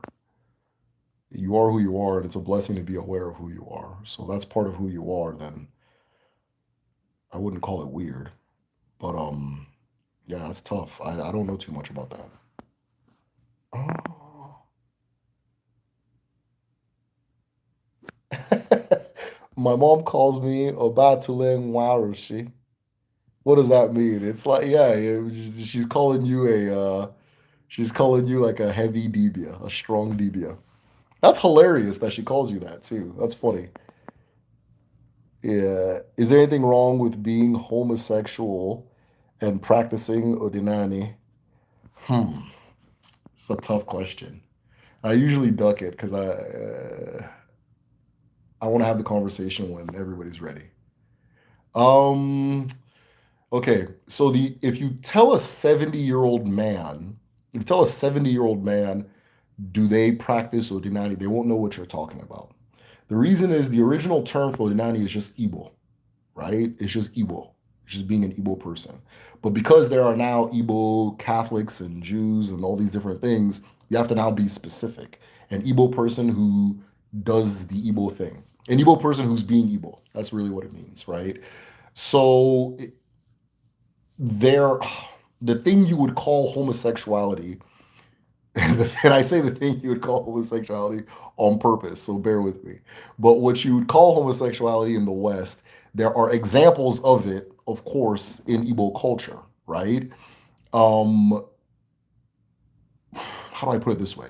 So, for example, there's women that married women, and people will say, "Oh, they just did that to for their father." Yeah, yeah. So there's a lot of ways to increase the family. You understand? There's a lot of ways to do it. So you don't necessarily need to go that route unless that's your thing, which it's humans. It's some people's thing, right? It, but I don't have too many examples of man to man relations, right? As far as homosexuality, I don't have too many examples. I don't know if it's an abomination because when it does happen at home, and it does happen at home, I mean, we're humans, everybody's whatever. When it does that, there's no like cleansing process, but the people get mad, right? So the people get mad, but there's no spiritual element to it. So that tells me that there's no real spiritual and yeah tied to it. It's more so the a community rule, what the people say, right?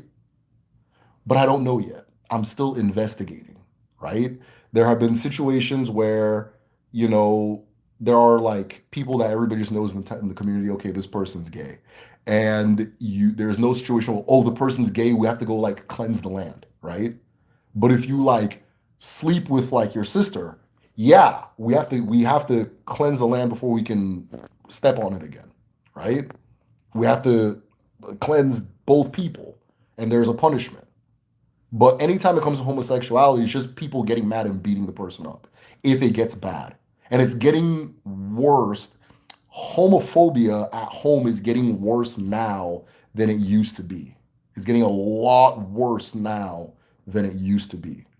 Before, it was, okay, obviously this person, come on, that kind of thing. You'll look at examples like Area Scatter. Area Scatter would walk about town as a woman, play music, but then, to my knowledge, he had a family, like a wife and all that, I believe, right?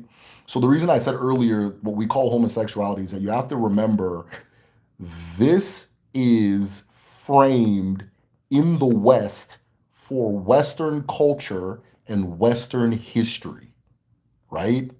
So if we use a term like LGBTQIA, that is a very American thing. It's very American. It doesn't mean that all of the things being represented there don't exist elsewhere. We're all humans, it exists everywhere. But the grouping of it together is a very American thing.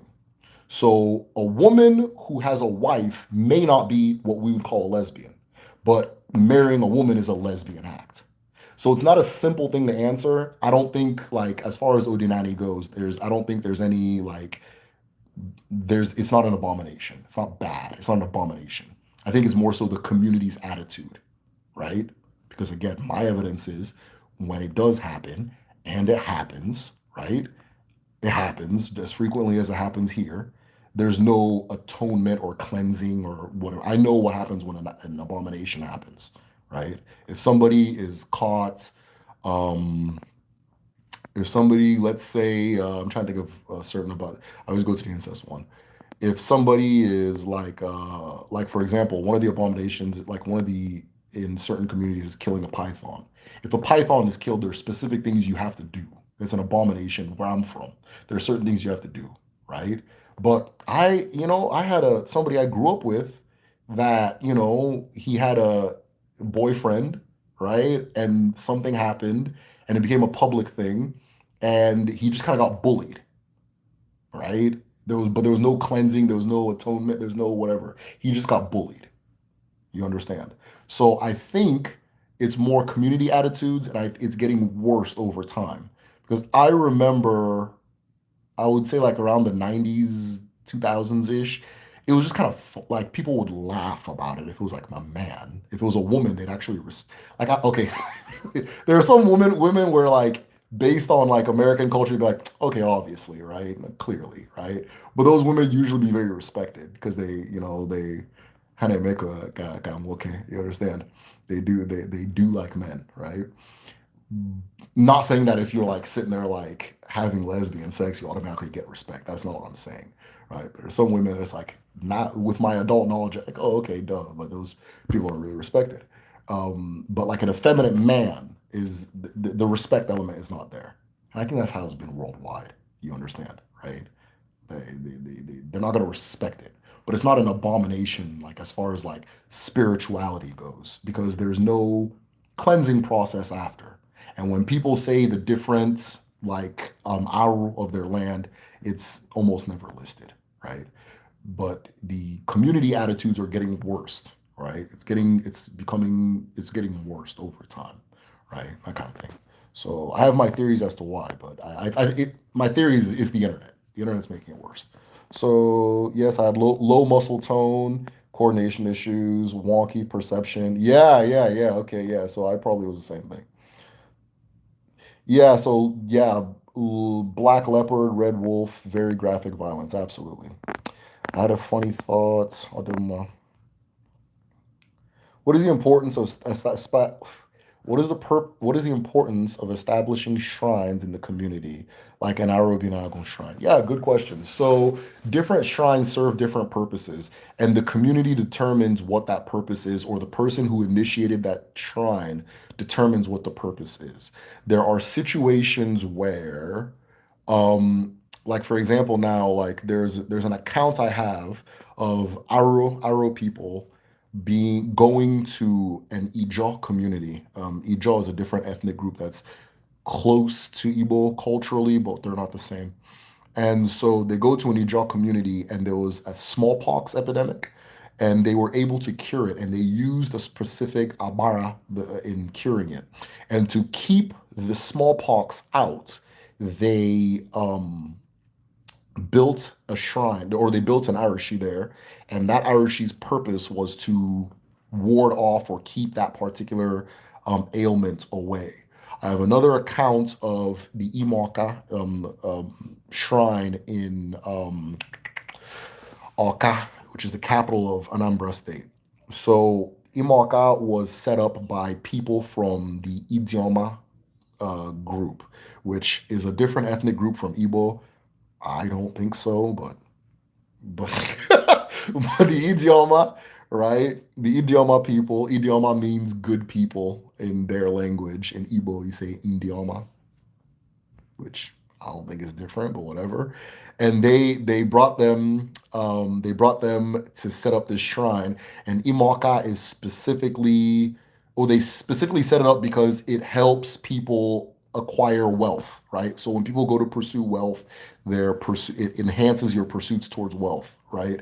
And so it worked so well that they refused to let the those Idioma people leave, and so they've carved out a part of Oka where those people live till this day, their descendants, right? And the shrine is there, and they celebrate Imoka every year because of all the blessings and all that stuff that it brought to the community, and so forth, or was a part of bringing to the community. And till this day, Oka people are known for being very wealthy. So, uh, last name is Mosey, spiritual people, and we were and wait, my last name is Mosey, and it is told to me that we're very spiritual people and that we are Igbo American. He said, "Good to meet you one day." Odema, Odema. So, hello, hello, Thailand. Hey, Thailand. Hey, we got two Thailands in the house. Yeah. Have you studied philosophy, cosmology outside of Africa? Yeah, big time. Have you looked into Greeks and Hinduism? Yeah, so I've looked at a lot of like Hermetic stuff. I've looked at like Hermetic as in like European. I've looked at Greek. I haven't looked at Hindu very intimately. I haven't looked at it that very, very intimately at all. And then I've looked at some like Japanese, like Shinto type concepts and so forth. I'm more so interested in like Africa and the diaspora. So I've looked at different ones in Africa, be it Ifa, Nganga, all these different things. Voodoo, Obe, Santeria, those types of things. That's kind of where my chi leads me to look. But I've looked elsewhere. I've really looked everywhere, but I haven't looked intimately at like Hinduism, that kind of thing. Everybody's saying the same thing, by the way. I was told, okay, black community rule could be influenced by colonialism too. Maybe not. Maybe not. So it could be the colonial thing, could be whatever. You know, I don't know. But it is a constant, right? So I think we fault colonialism for the pushback against like LGBTQIA and that kind of thing. And to an extent it is, but there are also there's also like local pushback as well. It's not 100% from colonialism, which most people don't want to hear, but it's just what it is, right? Especially when it's two men, like a man, right? A lot of cultures, that's they're not cool with that. Woman tends to have more acceptance in most cultures. Just this is all over the world through time, right? With periods of like pushback and acceptance and pushback and acceptance. But man is always the one that, people are like, whoa, that kind of thing. I should, what? Okay, somebody's speaking Portuguese. I don't know. I'm assuming. Ndewo, Ahambu Jordan. Ana m asụ Igbo. Ndewo, aha m bụ Jordan. Ana m asụ Igbo na asụsụ Igbo 1. Loving the class. He said, yeah, for those who are interested in learning, I got to take off, guys. But those who are interested in, okay, so Duran says it's a dope live. So we're just going to start coming on. Maybe whether or not I have a comment or topic, I'm going to come on. So, but Jordan had spoke about, Jordan just said, I humble Jordan. Ana m asụ Igbo na asụsụ Igbo 1. Loving the class. So Jordan is a student in Igbo 1. Those of you who want to learn the Igbo language, and then we infuse culture in there too, sign up at www.kedu.me. I need to change the dates for like to reflect the next set of classes.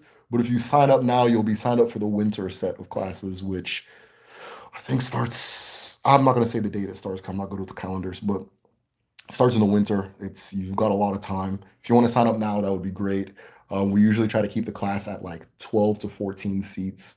We did 14 this time, but we try to keep it at 12 to 14 seats per class. Jordan's doing good. I'm actually teaching Kedu kids this time around because I just get the itch to teach. And we'll have a really cool set of kids that I'm really happy to teach. So, I'll do my. So yeah, what's your favorite masquerade? Oh is my favorite masquerade. My town is the number one the best dancing community in Iwo land. Is a very fascinating masquerade, and I'm going to when I get back, I'm going to I'll be a patron for the Society, and is celebrating the coming of the awful, right? The coming of the awful. And so the story is that the a woman went to a stream and to fetch water, and in the out of the water came a staff. And she took this staff and she knew there was something special about the staff, but she couldn't, she had never seen something like this before. So she took it to her husband. Her husband looked at it and said he had never seen something like that either. And so the husband and the wife then took it to a dibia. And the dibia said, Obonwa, this is a child, and that we're going to celebrate the coming of this child. And so, in order to celebrate the coming of this child, we're going to create a masquerade called the O. And the masquerade is celebrating the river, right, for everything that she gives and brings and so forth. It's a marine it's an Uriye marine masquerade. And so that is the coming of O. That's how O was born. There's more to the story, but that's about all we need for now. And so yeah, it's my favorite. I love watching it. It's especially if you want to look at OWU, type in I don't know if you guys can spell mama. OWUAWO space OMAMMA. That's my community. Awo Mama. And so those are we really tear it down as far as OU goes. OU season just passed, and yeah, I plan on when I get back home. I plan on being a patron for the OU society there. But OU is interesting too because with most masquerades, it's a masquerade, but it's also like a mystery school, right? So when you join, there are things that you learn and certain things that you do within there that are, and so forth. One of the Ah, I'm gonna stay off this topic because we already got a little controversial today. So, but is my favorite. Yeah, there's something in there that's kind of funny, but yeah. Wait, do you have a favorable dance move? Are you a good dancer? Man, I tear the house down. I mean it's hard to say what's an Igbo dance move. It's a very dynamic culture. Most Nigerian cultures are very dynamic, so they're always coming up with new stuff, right? So with Nigerian cultures it's yeah, the traditional dance move is cool, but we got something every year there's a raining dance. There's a new dance that everybody's doing every year, every year, every year. So you got to keep up, right? But I'm still stuck in the 90s, And in my town, there's a dance called Shege Ubo. And Shege Ubo was this is gonna sound crazy to an American ear because you guys conceptualize these things different. There was this man who like one of his legs didn't work, and so he had a certain way he'd walk, and it was kind of cool. And so his walk became a dance, and then that dance became this big sensation that's just kind of in my town. So anybody who's from my town and was there in the 90s and that kind of thing may remember this dance. That's my favorite dance. I still dance like that till this day. People look at it and wonder what the hell I'm doing. I think it looks cool as hell. I like doing it. That's just what I like doing, you know. But my favorite dance is Shege Ubo. It's not like a traditional dance. It's just a fad that happened probably for like 2 months in the 90s, and I'm stuck there, right? So that's that. Think about hypolexia again. I've always wondered if we weren't exposed to letters, what would be focused on other. That's a good question because like okay, so when I was about 3 or 4, I moved to Nigeria, and we didn't really have too many books in like my house or anything like that there, and it's harder to get a hold of books there than it is here in America. And so yeah, I mean I don't know if I was right because like when I got here I wasn't like a particularly good reader, but that kind of thing. So I don't know. I just know that the applying physical, especially with my hands, like fine motor skills, were always a challenge for me, right? So I don't know. I may have just had fine motor skills. Maybe I wasn't hyperlexic, but yeah, I don't know. That's a good question. That's a really good question. What somebody would be focused on if there weren't letters around, because there wasn't a lot of letters around when I was my formative years. So, oh yeah, somebody said booty. The hell? All right. It's been a while since I caught it live. Hey, Zoltar the Magnificent. I haven't seen that name in a minute. All right, y'all. We got to take off. This is Derek O'Foddermore again with the Medicine Shell. This has been a great live. Again, this was an experiment. I just said, let me turn it on and see what you guys want to talk about. If you guys want to support the channel, of course, I want to see you guys on Patreon. We're going to have a group study in the morning. And the group study is different from this because like it's a lot of people sharing. It's not just like me ejecting information. It's like a group discussion, right? And so yeah, if you want to join the group study, we're gonna be talking about like reincarnation and how to like treat that, like how to facilitate that in the live like in your life. How to like that. I haven't thought of a name for it yet though, even though it's like in a few hours. But we're gonna talk about that. We're going to talk about oh yeah, anyways, yeah. And then the library and all that stuff is there. Then if you want to learn Igbo, you can sign up at gedu.me. We're already in the middle of our fall session, but if you anybody that signs up now, you'll be automatically signed up for the winter session, which is what's coming up next, and so forth. So if you want to learn Igbo this year, January is almost here. So if you said this was going to be the year, this is the last shot to get it in for 2023. Otherwise, we'll see you in 2024. That being said, Igadi, Igeto, Kobla Nutri aka ọ ga-adị n'ụwa ga-adị otu a na-eke n'orie n'afọ na nkwọ ise